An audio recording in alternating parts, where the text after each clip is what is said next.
What is up, Flesh and Blood players? Today we're going to be breaking down the ProQuest Yokohama meta and kind of breaking down where I think at least decks are sitting going into this new format.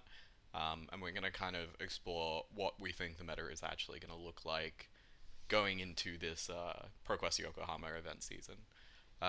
Obviously, we're going to break it down into what we currently think is the best deck in format.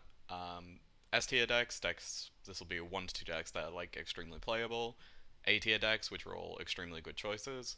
Specialist tier decks, which are decks I think that sit between A and B, but are particularly good when you've put a lot of time into them and understand them really well. B tier decks, which are maybe not particularly great for the tournament, but maybe not the worst choice in the world and might have a specific reason to be brought to your local event.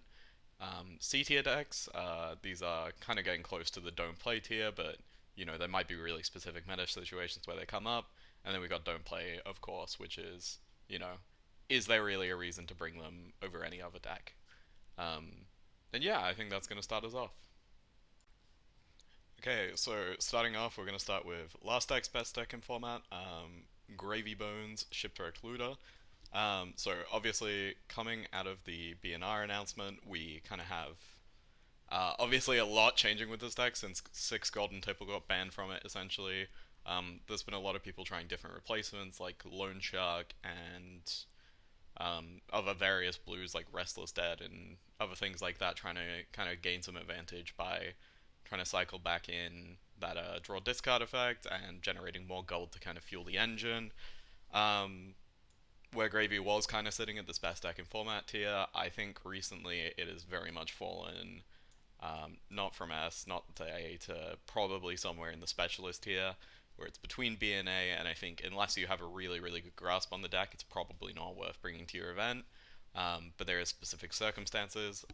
This is mainly due to the fact that a lot of Gravy Bones counters like Kasai and KO have kind of become a lot better than people are expecting going into this next meta.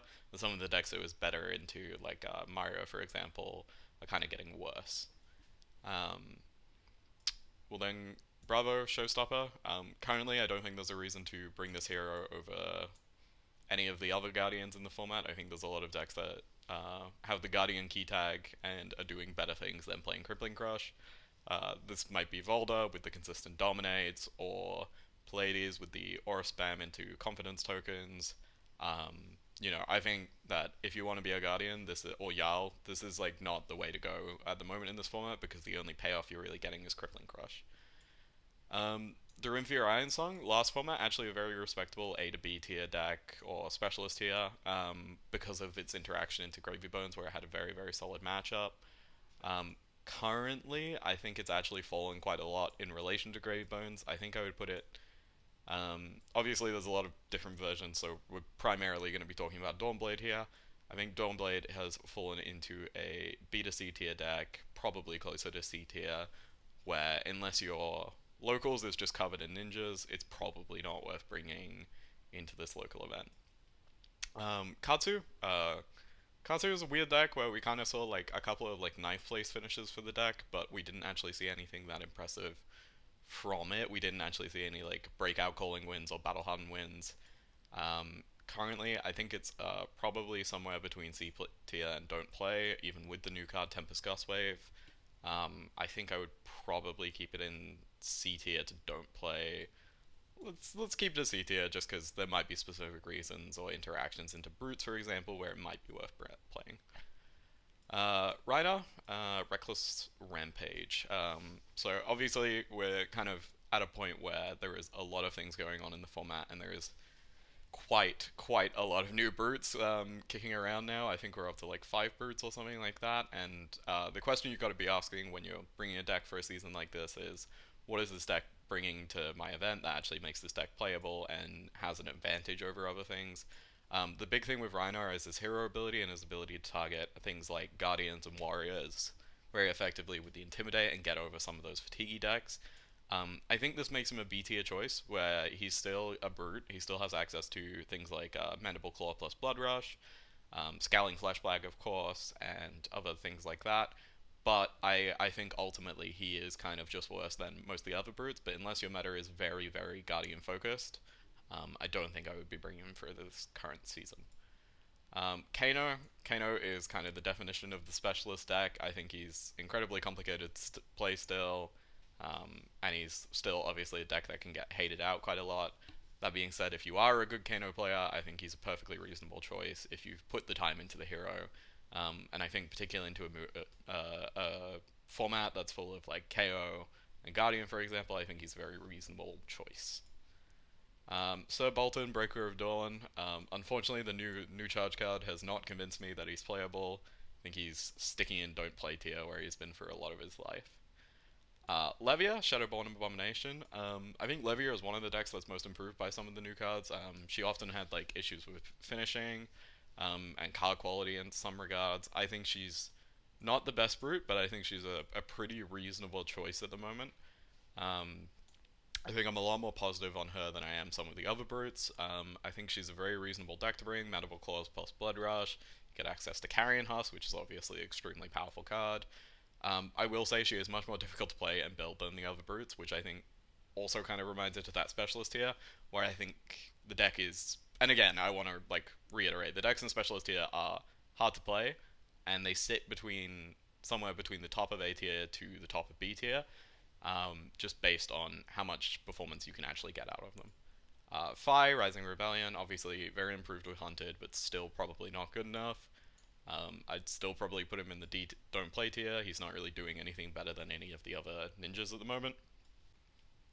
Arachne Huntsman, I think they've got a very big improvement from the last set. I think the new card, Hunter or Hunted, makes it one of the better fatigue decks in the format, and I think it's actually very impressive.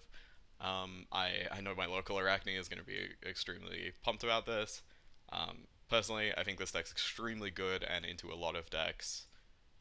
You'll have a very good time fatiguing them out. I think it will have a really good time against some of the better decks. I think Arachne is a very reasonable B tier deck, where in the right metas, when you're not expecting things like Kano and Prism and Gravy, I think Arachne is a very reasonable choice to out fatigue people.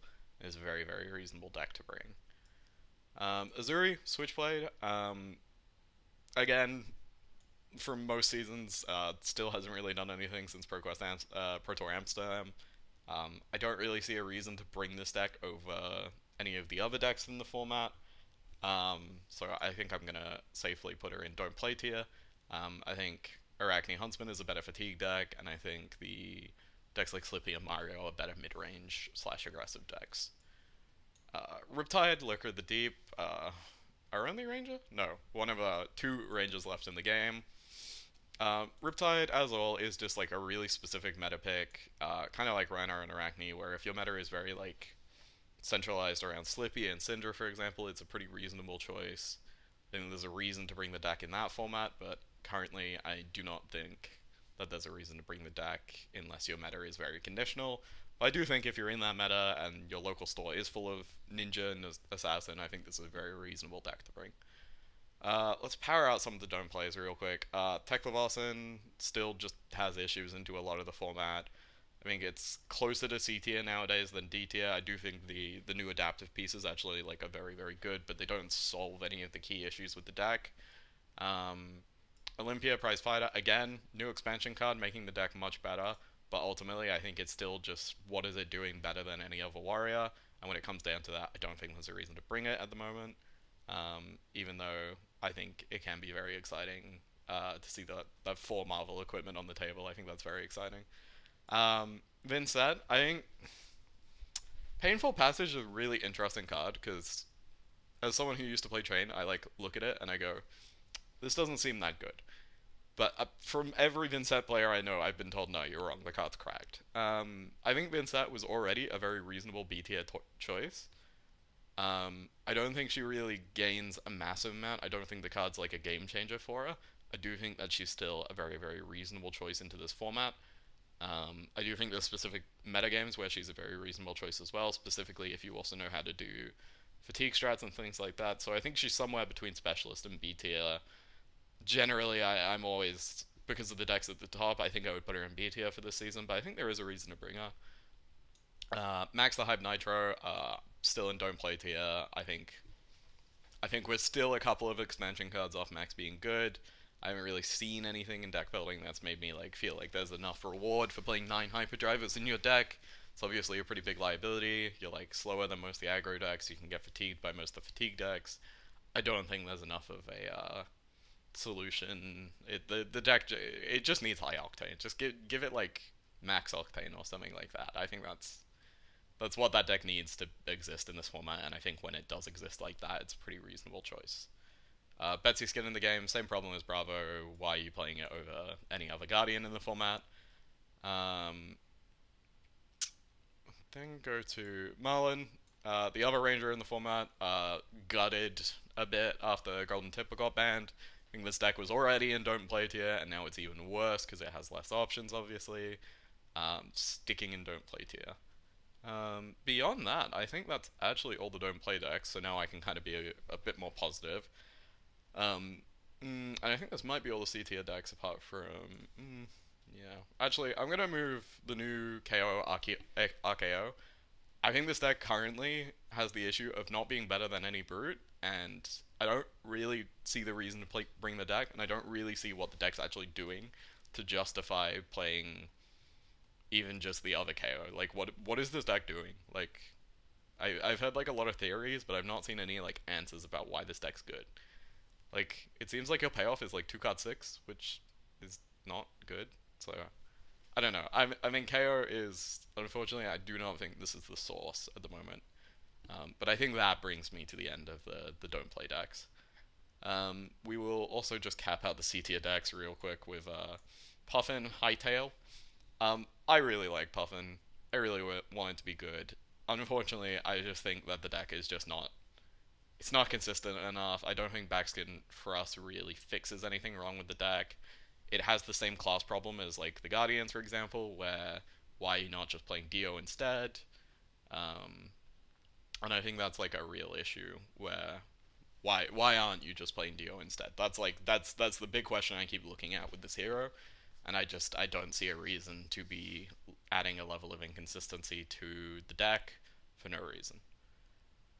Okay, on a slightly more positive note, I'm gonna say Volda Seismic Impact is a really solid A tier deck. I think if you're somebody who's put a lot of reps into this hero, it's obviously got like a massive card pool now between Guardian Mastery Pack and Super Slam. I think she's really good. I think she's like very impressive when you start chaining dominates. Obviously, how early you draw your ley line is very impactful.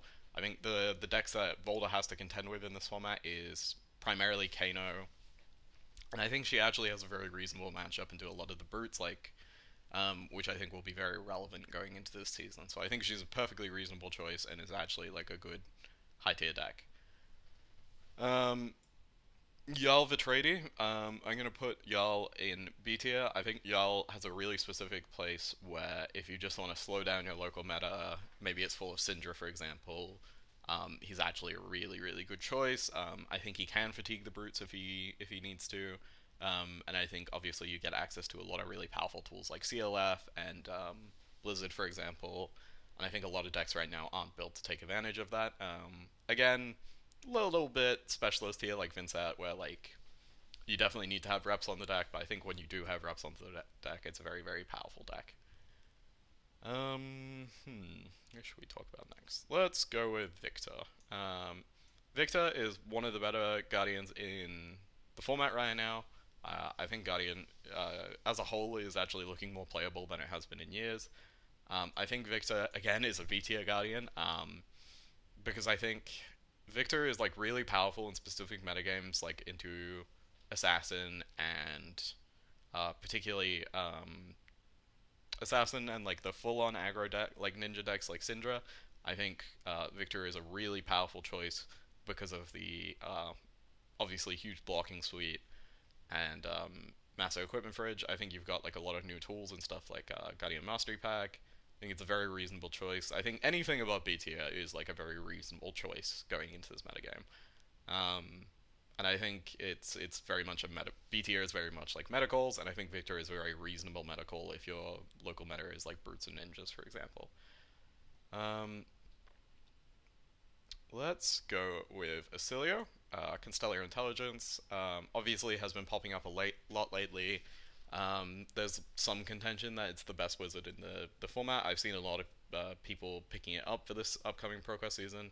I think Castilio is a very reasonable deck. You have a very good matchup into a lot of the Guardians. I think you have a very good matchup into a lot of the Pharah decks, like the Warriors and Florian Gravy, for example. Like you have like pretty good tools to deal with those decks, so I think Acilio is a very, very reasonable choice. Obviously, split damage, incredibly powerful, consistent combos, which are easier to get to nowadays than they have been in past when things like Aurora existed. Yeah, I think Acilio is a very reasonable choice. I don't. I think contrary to popular belief, it's actually not that hard to pick up the deck and learn it fairly quickly for a ProQuest season, for example. Prism, specialist here as always. Obviously with an increase of Brute and Guardian, I think it's going to be a bit worse of a choice. And again, there's an argument that it's probably closer to the top of B tier than A tier, which is why specialist here exists. But I think that if you can maximize everything you're getting out of the deck, and particularly if your local meta is full of wizards, and particularly Verdants, I think it's a very reasonable choice. Um, she's obviously very heavily improved into a Guardian and Brute matchup too, with Angelic Attendant coming in this set. Um, and I think she's actually just a very reasonable choice. It just depends on what your local metagame looks like. I think she's definitely very closer to the top of B than top of A, if I had to guess. Ira, Scarlet Revenger. I think Ira is actually one of the decks that probably got hurt the most from Gravy going. I think Ira is really like hovering between B and C tier right now. Um, Obviously, her Assassin matchup's not great. I don't think her Brute matchup's particularly great either because they have that huge fridge. They could just like scowling you on your like Kadachi, and then you're just like, what am I doing with my life? Like, I think that Ira might be the deck that has lost the most, and I think controversially, I might actually just put her down in C tier. I think she's had the most to lose from the BNR changes plus Super Slam coming out, and I think she'll have a much rougher time going into this format than she did in the last one, where she kind of got to feast on Gravy and Syndra, for example. Um, Syndra, um, Syndra is still Syndra. The deck is pick it up. It does a thing. It's got good matchups into brutes. It's got a reasonable matchup into like Gravy Bones, for example. Has a rough Guardian matchup, but I think against Life it's actually pretty reasonable because that deck doesn't block that well. I think Syndra is actually like a pretty reasonable choice in this upcoming metagame. I think she's closer to the S tier than like people probably expect. Again, she's still very disruptible. She still has a lot of natural counters like Asai. I think KO is a much closer matchup than it used to be. And I think, yeah, there's definitely harder matchups with Syndra than it has been in past. But I think the deck is much, much better than people think. Um, Fang, I think Fang, again, Fang was in a really good spot where it was like approaching best deck in format territory. If we were just looking at the Gravy plus Slippy win rate, it was like both above 75% or something like that. Unfortunately, I think Fang has lost so much going into the season because of the fact that Gravy Bones has fallen off so much, and so has Slippy. I think both of those decks going has actually really just kind of, well, not really going, but like, reducing an impact in the metagame. I think that has made the format kind of slow down for Fang quite a lot, and I think Fang is honestly probably closer to C tier, where your metagame has to be extremely specific for it to be like justifiable to bring it over other decks in the metagame. Um, I think in particular decks that this deck is good into is particularly if you're expecting like a Guardian Warrior style kind of metagame. I think in that particular metagame, we're expecting a lot of Kasai and a lot of like non-Jarl Guardians. I think the deck's much more reasonable, where you kind of get enough time to set up those fealty tokens and just kind of can outvalue your opponents. I think it's time we talk about the best deck in format. I think this is like a bit of a worst kept secret among people right now. I think most people are aware that KO Armed and Dangerous is the best deck in the format. Certainly the most improved this set. A lot of the decks that counter KO have kind of rotated out or been changed, like Zen or Nu, for example. Um, Obviously, a lot of really good tools coming in Super Slam, like Reckless Stampede. How you build the deck is still fairly open-ended right now, but I think in particular, KO is actually like one of the best choices, if not the best choice, if you just want to go into this new format. It's not a complicated deck to pick up, so I think it's pretty easy to pick up the deck and just know what's going on. I think, in particular, one note with this hero is that it will be a bit more expensive to build with Super Slime just coming out. But I also think that when KO rotates, which is possibly likely in week 2 to week 3 of ProQuest, I think that Levia takes a really big loss, as does Rhinar, and these decks both go down 1 to 2 tiers because of the fact that they lose Mandible Claw. I will also say that I think the Warriors also go down quite a lot significantly in response because they are kind of capitalizing on this deck. Um, Verdance, I think, is the other deck that people are talking about a lot right now. I think it's not really a secret that Verdance is a good deck. I think everyone knows, I've seen some crazy prices on Light Up the Leaves in the last couple of weeks. Light Up the Leaves is obviously an incredibly powerful tool for Verdance to have access to. I think Plume going was really good for the format. I think she would have been pretty oppressive for a lot of decks to deal with if they didn't hit Plume. I do think she has lost a fair amount, but I think ultimately she is still probably an A tier deck. I think she has 1 to 2 rough matchups in Syndra, and I think KO can be rough for it depending on how the deck's built. I do think that losing Plume has kind of balanced her a little bit. She doesn't get to just kind of free roll combo a lot of decks, and a lot of decks have a lot more time against her. But I think generally she just does have a really good, strong game plan. She's honestly close to like specialist here, where like you also have to put a good amount of time into the deck. Like I think if I would like pick 3 decks to like not pick up for this upcoming ProQuest season, it would be like Verdance, um, Prism, and like maybe Kano. I feel like those 3 decks are like much harder to play. And then like 3 decks that are like really easy to pick up that I would say are like good choices are like KO, Syndra, and Florian are all like very reasonable choices that are very quick to pick up. But yeah, I think Verdance is particular still an incredibly strong meta contender. I think it's not a huge amount of. She kind of reminds me of Dash IE in a way, where like you had a really strong mid-range game plan that could also be kind of aggressive. If your opponent just gave you unlimited space, and then also has this incredibly strong flex board into the matchups that are harder. And speaking about Verdance, of course, we have to talk about Florian. Florian obviously massively improved with Germinate coming back, with Brutes kind of coming back in a way that they now can carry over the top of Florian. I think Florian is still an incredibly strong choice, but I do think he's maybe not the way to go right now. Because I think the brute matchup's a lot worse. I think Cinder is still really good. I do think Florian's a very good deck, but I think it's probably closer to the bottom of this A tier. I do think the deck's very quick to pick up, and I do think it's very good. I just think that the deck probably is missing 1 to 2 tools to fight those really aggressive matchups before I can put it up to like an S tier or top of A. Let's talk about the new heroes for a little bit. Lyeth Goldmane. Lyeth is a deck that I have seen a lot of takes on, and I'm not sold on this deck because I think the strength of Pleiades is like the fact that you have instant access to confidence generation, which makes it really hard to kind of like effectively fight your deck. I think the problem with Lyeth is like it's hard to consistently generate evasion that definitely hits on the turns where you swing those 20s, and you can only do that 2 to 3 times a game before your opponent will just kill you, or will just like stop you enough. So if you don't have the evasion, they can kind of just block you out. The deck is not amazing at stopping on hits, and I think that's a little bit of a theme in Super Slam, where the decks are doing something interesting and powerful, but it is slightly slow to do, and it is kind of just like at the mercy of your opponents. I think Lyeth's like a very reasonable deck, but I've got to put him in C tier, and I think he's probably further up in C tier than like I would like, honestly. I think the deck has like real potential and has like a lot of things that once the list is actually resolved will probably improve quite a lot. But I think Lyeth ultimately right now is just like not doing enough to justify playing him over some of the other Guardians, or some of the even just like the more blocky decks or the more combo decks. I alluded to her a little bit. Pleiades, Superstar. I think Pleiades is actually a very reasonable deck, and I think she's really interesting right now. I think the big question with her is can you solve her list in time for the events?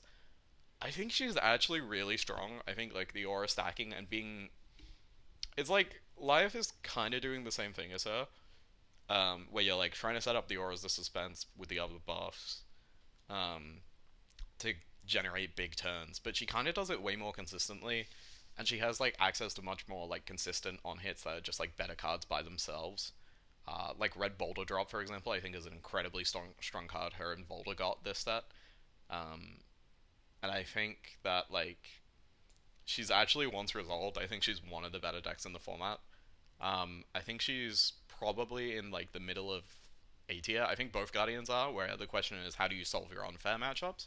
But I think against like the regular deck, she is still just a Guardian. She can just block out. She's very good into like Syndra, for example, in the aggro matchups. Um, and then I think against the slower decks, you can do some really powerful things with the auras. And there's also really interesting fatigue math in that deck with playing auras from graveyard with the on hits of stuff like the 3 for 7 that like cheers if you've got less life, and when you hit, you can play an aura of suspense from graveyard. And she's harder to disrupt than Life, where like Life, like I've found like quite frequently is like you'll push like a big damage turn when they're at a low life total, and they'll have to give you like one to two too many cards, and then they'll like waste value on an aura of suspense or something. Whereas she doesn't really have that issue because she just has these auras she can like free roll out. Um, I also think something that like is maybe not being talked about is like her interaction into like confidence tokens are so good. Like they are so good. Like I think the bar on like confidence tokens being like playable is so like low because like it just like stops like a fundamental tenet of the game of like sink below and like shelter and fate. Like just having like nine block cards and like D-reacts. Like you can't just like throw your hand and like stop things, even if they're from Arsenal, which is so like fundamentally powerful and so like interesting to see something kind of interact with that aspect. Like she doesn't have like the life problem where you have to find a way to beat the blocking cards. You just have it on your hero ability, which is like crazy. Um, and I think that's so interesting. Like it's so interesting and so powerful. It's such a, like a unique effect in this game that like D-reacts kind of become worse into her because of the fact that like you can just like not block out a big powerful turn sometimes, and it's like sometimes better to just like take the damage, take the on hit, go on with your turn with like what's left. And so I actually think I'd maybe put her like next to Vernon's and Volda, where she's like one of the like she's definitely something that you're gonna like need to be like Verdant's, where you like picked up the deck and played it and like understand the matchups. But I think she's actually just like so interesting compared to the rest of those decks, and I think also the ability to like block out a bit, use the fridge against decks like Acilio and Syndra, and then like set up some really big disruption is like makes her a better guardian into like most aggressive decks sometimes. Tough Nut. Tough Nut is not S tier in my opinion, but I do think the Tough Nut deck is very, very close. Check out Boosting Spendog's video on Tough Nut. I think Tough Nut is like a very, very interesting deck, but I think the problem with Tough Nut is like if your opponent has reps into him and understands what to do, like, because I think every deck in the game has like a game plan into beating Tough Nut, and they're all pretty concrete. I think Tough Nut is like a really specific deck where into like stuff like I think into Syndra, like if you just like block three cards, send a rock every turn, that's pretty hard to beat on the Syndra side, I can't lie. And then like you get access to like the Brute Fridge, which is like the best fridge in the game right now in my opinion. I think the Runeblade Fridge is like much worse now because of the fact that like the heroes playing it don't really take advantage of it that much. Um, Whereas like the Brute Fridge of like Scowling Fleshback, Apex, or Tyrannosaurus, Tyrannota. I don't remember what that card's called, but like the new gauntlets, um, and then like Savage Sash and Scabs. That's like the biggest fridge like apart from Guardian, and I think the effects on it make it much better than Guardian too. Like Scowling is still like one of the best cards. It's like the second best helmet ever printed behind like Balance of no Crown of Seeds. So I think just for being a brute, Tough Nut is like a reasonable deck, and then I think also the interesting thing with Tough Nut is some of like the cool cards that like you get back above rate, and then like you swing a hammer like the it's a block. It's like it blocks three, and then you clash, and if you win the clash, your opponent's card gets like -3. or something like that. That card's very good, and I think like I don't know what the metagame where Tough Nut is good is. I couldn't tell you. I imagine it's one where like Wizard doesn't exist, and I think there is fundamental issues with the deck. But I think the deck is very fun, and I think the deck is very cool. And I'm really not quite sure what to say about it beyond that. Um, so this is going to be controversial. Those who know me are going to think I'm very biased in this. But looking at this metagame and looking what I think at the top is, I think Kasai is like an incredibly strong choice into this metagame, and particularly if you expect things to break down like this tier list. I think into Syndra, she's obviously that's one of her best matchups. KO, I think this deck like just eats KO alive. Like I've been like testing it a lot. I've been very impressed. I think she is the deck that beats KO, which is kind of really exciting to see that she's got like a place in the metagame where she's actually doing something useful. I think the matchups that are like harder for her, like Gravy Bones, has kind of been a bit inconsistent, and like Kano, for example, I think both those decks have gotten a lot worse. I think a lot of decks like Brute are going to be played a lot more, which makes her a lot better. I think into the decks like Verdance, the deck is like so much better than it used to be. Like Ally Generation is so good against Verdance, and it's like so consistent now. And like the way that Blood Follows Blade has like changed the deck, and like the play patterns that have evolved because of the fact that you have like another zero cost yellow go again, has changed so much going on in the deck. But I think like Kasai is like one of the most improved decks, and I think she's definitely like the deck to beat KO as well. Um, okay. So our last couple of heroes left. So we have Arachne slip through the cracks. Obviously, last format we were kind of looking at like that best second format to kind of S tier deck. I think Slippy is one of the decks that is taking the biggest hit from the Bonds ban.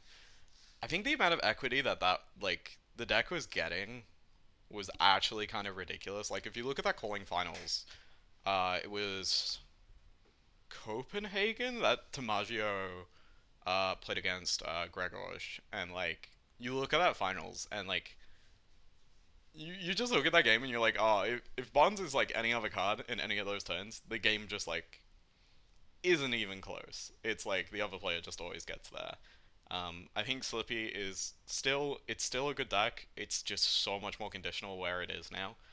I think it's like Gravy. It's like taken such a massive hit with Bonds going. Um, I don't see a way that it's beating like the Guardian plus Earth Contingent plus Warrior plus Brute. I think like all of these things are very kind of rough for it. I don't think it's got an amazing Brute matchup, but like sue me if I'm wrong. Tell me in the comments that I'm crazy and Assassin is still broken. But I think like Huntsman is just like kind of like a deck. Like the big question with like Slippy was like, what are you doing better than other decks? Is like a really good question to ask yourself going into ProQuest season. I'm like looking at Slippy and I'm like, well, is this a fatigue deck? Well, no, because it's not as good as fatiguing as like Huntsman. Is this a disruption deck? No, because it's like not really as good as just throwing 12 damage then throwing a CNC at the end and KO. Is this like a long game deck? And it's like, well, no, it's not very good into the Earth decks. So I just like don't see a reason to really bring Slippy in this upcoming metagame. I think it very much goes down to like that BC tier deck where like it's just kind of gotten pushed out the metagame a little bit. And then next we have Arachne Marionette, which is very much the same story, but I'd say even more true. I do think the deck actually kind of got like a little side grady, like rather than worse, but I think it's just its meta positioning got much worse. I think it's definitely closer to like specialist tier than like the bottom of B tier, but I think like realistically, I just don't see a reason to bring like these assassins into this upcoming metagame. Like I don't understand what's justifying you beating like getting like beaten up by the Earth matchups and like some of the warriors in the metagame that'll be floating around like Fang for example. And then lastly we have Dio who, as always, is like a hero I personally really don't like, and I think Dio is it's just being Dio, you know? Like it's I'm gonna put it top of B tier because it's just like I think the Guardian matchup and the Earth matchup is not good, and I think like You know what? You know what? I'm gonna put it bottom of A tier because I think Dio actually has a reasonable KO matchup, and I think that means that like I think like the Dio has to play it much better than like they used to because I think it's definitely a lot closer. But I do think that Dio can just kind of punk like the KO, and sometimes you just get there, you just draw the Cerebellums off the top.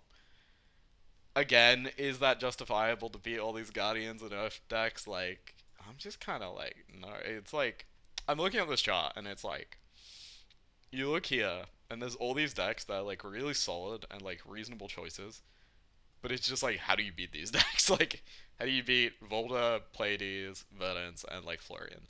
Like, what are you doing to beat these decks that are like very fatiguey and just very powerful? And honestly, I don't have an answer for that. I think that's like a question more for the pilots of those decks. Is like, what is your justification for bringing these decks? Which I think brings it to like that BTO where it's like, well, if you don't expect those decks, that's very good. But if you do expect those decks, I don't think the deck's a good choice. Like, it's just not it.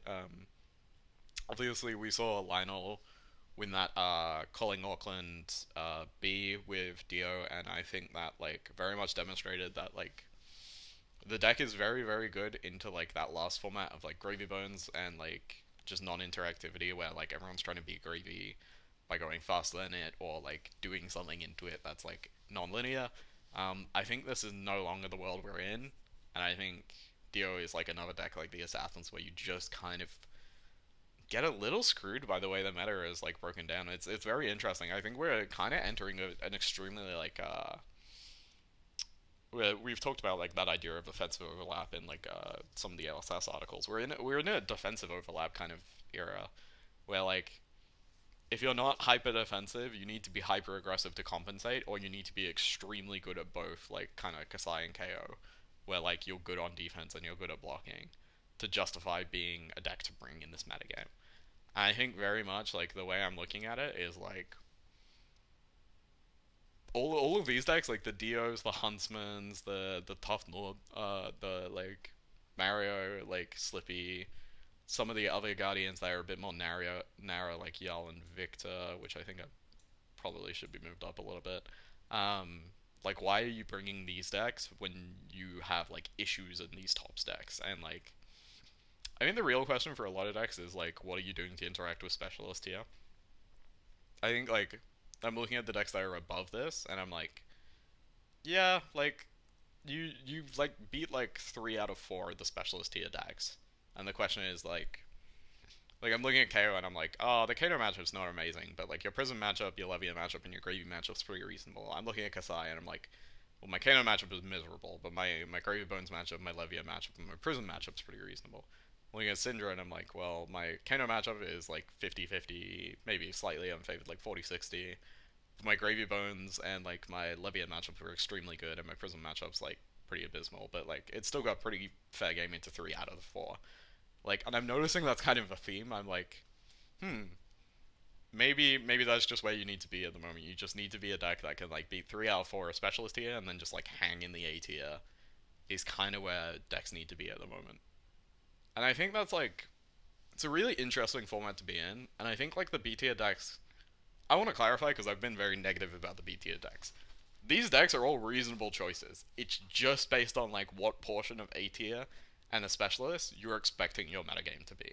Like I think Huntsman is like a very reasonable choice into like KO for example, but it's like a pretty miserable choice into like Verdance or like Florian. Like I don't know what you're doing in those matchups to justify playing mid deck, but like Reinhardt into like a matter of like Verdance, the Guardians, and then like Florian, like into that hyper defense. If your meta is really hyper defensive, I think Rhino is like a banger choice. Whereas like on the opposite end, if your deck's like if it's like a Syndra, KO, Levia, for example, and like Prism meta for you, I think Victor is like a banger choice because it's just like the best blocky deck in the game. So the question I've kind of got for you going into this ProQuest season is: are you in a meta where you're expecting defensive overlap, or are you in a meta where you're expecting aggressive overlap? And if it's a combination of the two, then you just kind of got to go to this top of the deck format, and it's like, well, I think both these decks are really good because they have extremely good plans into both of those options.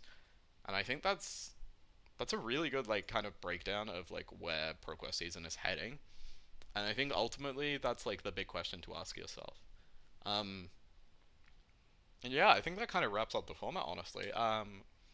If you have any questions for me, please leave them below in the comments. If you disagree with me, please tell me. If you think I'm crazy and you think Gravy's not dead or Assassin is broken or Dio is still the fastest deck in the format, just rage at me in the comments. Tell me. I'm happy to talk about these things. These are just like, obviously we have no data on this upcoming season. But I'd say, um, yeah, is there anything you think I've got wrong? Is there any interactions? Is there any like format redundancies that you've noticed? Is there any like, do you think there's a reason to bring Volda over Pleiades? Do you think there's a reason to bring Pleiades over Volda? Where do you think Acilia kind of sits into this metagame? Do you think Kano will rotate in the first week or two because it's secretly the best deck? And is KO much worse than people think? And am I totally biased in putting Kasai at the top? Yes, but like, yeah, like discuss all this with the comments. Please subscribe if you like this content. I think we're going to have a lot more activity on the channel than we have in the last couple of weeks, just because, with ProQuest season, it's a lot more exciting. And yeah, thanks for watching. Please hit the thumbs up if you enjoyed this, and yeah, thanks for watching.